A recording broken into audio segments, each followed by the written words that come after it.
aqui. Muito obrigada, viu, por participar. Ai, obrigado pelo convite e estar aqui, né? Bom, as duas, né? Você e a Melinha, então, referência pra gente. É isso. Amelinha, você foi uma das que trouxe essa ideia, né, das promotoras legais populares aqui para o Brasil, né? Você mais uma companheira. Como é que aconteceu? Isso aí, nós fomos num seminário latino-americano em 1992. Eu fui pela União de Mulheres de São Paulo e a Denise Dora foi pelo Grupo Temes, que é um grupo também feminista de Porto Alegre. E o que acontece? A gente já vinha antes tendo uma atuação muito grande em relação à construção da cidadania das mulheres, porque nós, desde os anos 80, nós participamos da luta pelas diretas já, quer dizer, a gente estava, e foram muitas mulheres às ruas, né, em todo o Brasil, e em São Paulo também, né? E ali nós já tínhamos aquela aspiração de votar para presidente, né? Que a gente nunca tinha votado, né? Olha que é impressionante, né? Em 1984, são 40 anos dessa luta, nós nunca tínhamos votado para presidente, né? A minha geração. E nós vamos, então, participar da luta pela Constituinte, livre e soberana. Então, essa luta pela Constituinte foi muito interessante, porque reuniu, quer dizer, nós tivemos a oportunidade de articular com mulheres do Brasil todo. É muito bonito quando você vê a quantidade de mulheres e a representatividade. Então, nós tínhamos mulheres professoras, mulheres artistas, mulheres que eram trabalhadoras operárias, metalúrgicas, químicas, tecelãs, mulheres quebradoras de coco, gente, que vinha lá de Tocantins, sabe? Vinha as quebradoras de coco, vinha as prostitutas, e elas tinham, inclusive, existia várias vertentes. Tinha sindicatos prostitutas e tinha as que lutavam para ser reconhecidas como trabalhadoras do sexo. E nós éramos, enfim, professoras universitárias de várias áreas. E ali, né, eu falo dessa Constituinte porque ela é a base da cidadania da mulher brasileira.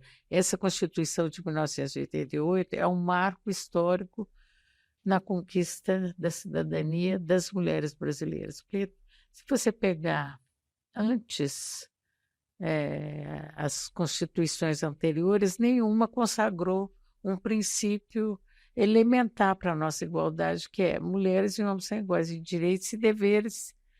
É tão fundamental, e isso não estava escrito, mas eu me lembro disso, muito constituinte, achando um absurdo. Para que vocês querem? Está lá escrito que todos são iguais perante a lei, já está resolvido. Não está resolvido. Todos são iguais perante a lei, são todos. Só que nós não somos todos, nós somos todas. E nós não estamos, então. E foi uma discussão, movimentação. Eu acho que onde que nós conseguimos selar toda a nossa unidade, toda a nossa articulação foi na Carta das Mulheres Brasileiras, que ali tem todas as... Olha, ali nós agimos interseccionalmente, ainda que nós não tivéssemos a consciência política suficiente para entender o que eram os feminismos interseccionais.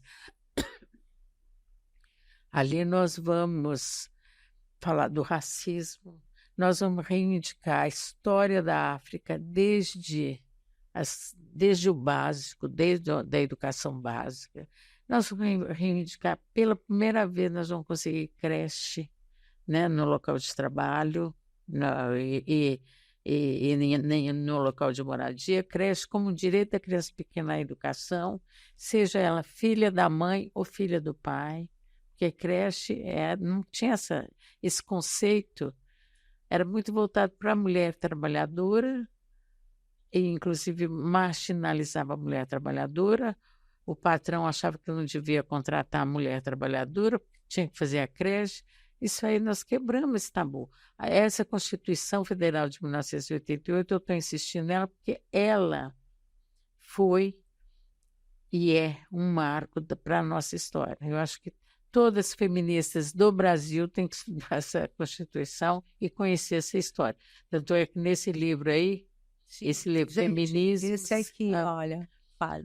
Feminismo, Ações e Histórias de Mulheres, é a base das promotoras legais populares, porque primeiro a gente vai falar de uma conceituação de feminismos, que são diversos, não é um só, assim como nós mulheres também somos diversas, né?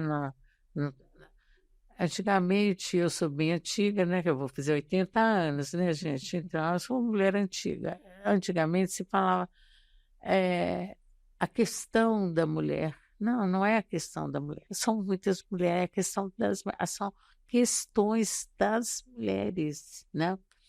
Então, a gente vai falar, conceituar os feminismos, contar história, enfim, uma série de informações. Depois nós vamos falar da Constituinte, como é que foi a nossa participação e o que nós conquistamos de mais destacável, digamos assim, mais importante. E aí nós informamos também para as mulheres e homens, quem quiser ler, né? Que isso a gente aprendeu nas promotoras legais populares. Você tem que conhecer as outras constituições que existiram no Brasil, que é desde 1824, portanto, desde o século XVIII tem Constituição, até o século XXI, ver como é que essas constituições trataram a questão racial, a questão das mulheres, entendeu? A questão dos segmentos oprimidos. Então, a gente faz um resumo de cada constituição. Depois nós vamos trabalhar com violência sexista, violência de gênero e de raça contra as mulheres e as meninas, que, aliás, é um assunto, enfim, é uma luta enorme que nós tivemos na Constituição para colocar o parágrafo 8º do artigo 226 da Constituição Federal, diz o seguinte, que o Estado é obrigado a criar mecanismos para coibir a violência no âmbito da família. Gente, parece pouquíssimas, vocês não acreditam o quiprocó que aconteceu ali naquela Constituinte, que eu me lembro bem.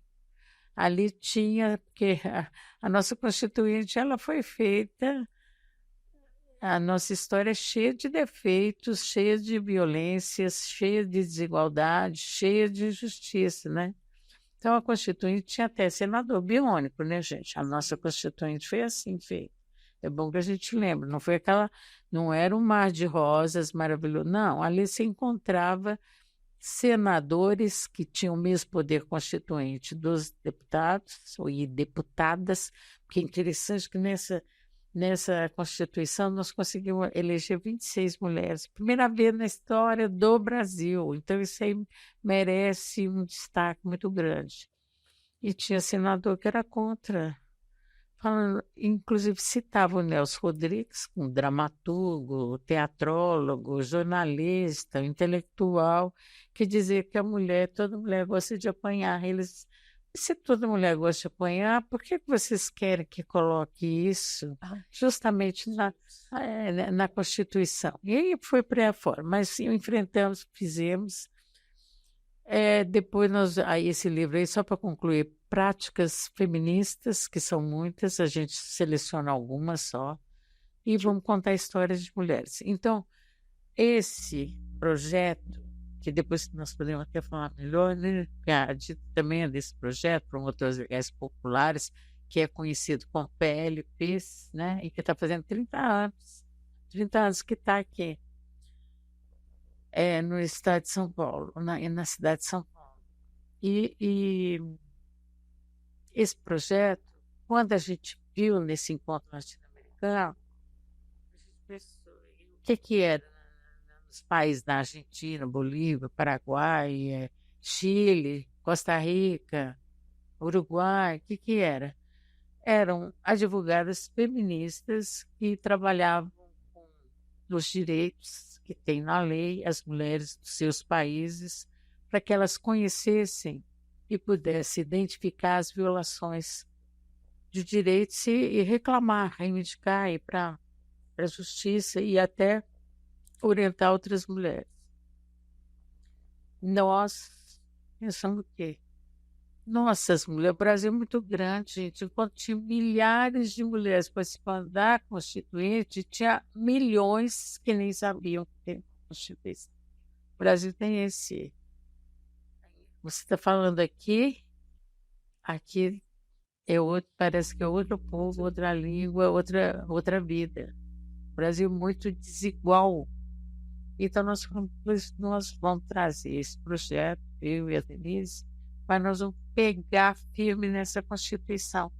Porque não adianta nada estar no papel se a gente se apropriar desses direitos. Né, gente? Se a gente não conhecer, não falar, esses direitos são meus e eu vou brigar, eu vou lutar para que ele seja efetivado, que seja para valer.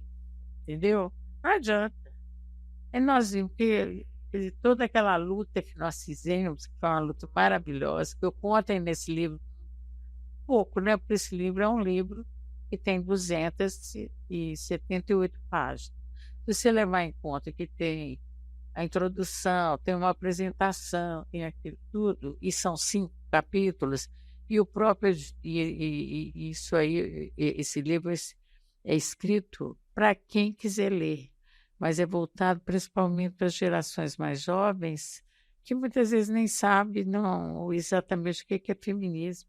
Muita gente ainda, né, das gerações velhas também tem, muita gente que não sabe. Acho que feminismo é brigar contra homem.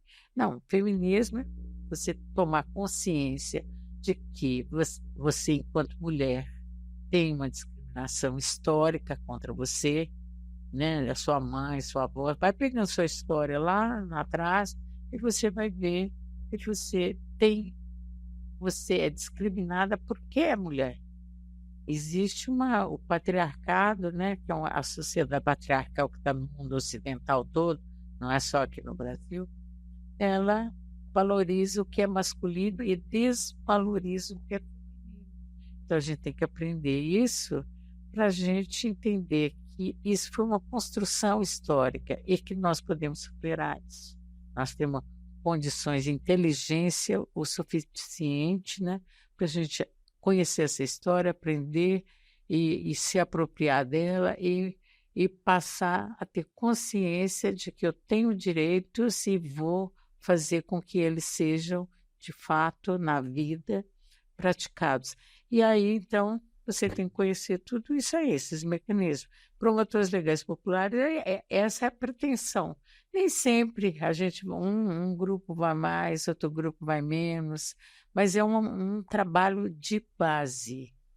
É educação popular feminista em direitos. E esse trabalho de base, gente, eu não abro mão. Eu acho que se a gente não tiver esse trabalho, se a gente não conhecer nossa própria história, nós estamos fadadas ao fracasso, a perder nossas conquistas, que é o que a gente tem visto. É o que a gente tem visto. Não, é repetir cada vez de forma pior. Né, o retrocesso acontece, né, nós estamos assistindo esse retrocesso. Então, o que a gente chama assim, vamos, mulher, porque se as mulheres aprenderem, elas passando a ter um comportamento, mudar a atitude de entender que elas podem ser protagonistas da sua vida, do seu trabalho, da sua história, ela vai influenciar todas as demais da família, todo mundo vai. Você pode ver, quando tem uma mãe valente ali na frente, sempre tem uma turminha que segue, né? As filhas. Então, é por aí. E quanto tempo é essa formação? Essa formação varia. Eu não sei, aqui em Santos, a Dida vai falar. Lá nós pretendemos, nós fazemos todo ano, por um ano. A gente começa em fevereiro, vai até novembro.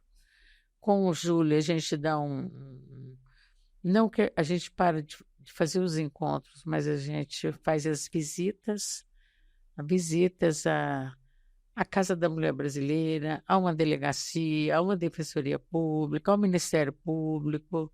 São instituições que deviam estar preocupadas com a formação política das mulheres, né? Principalmente em relação à cidadania. Então, a gente faz visitas e faz no mês de julho, e depois a gente segue agosto, setembro. Agosto, nós temos um abraço solidário. Este ano, gente, tem uma coisa interessante. Estão discutindo, espero que dê certo, o Encontro Nacional das Promotoras Legais Populares em agosto, em Brasília.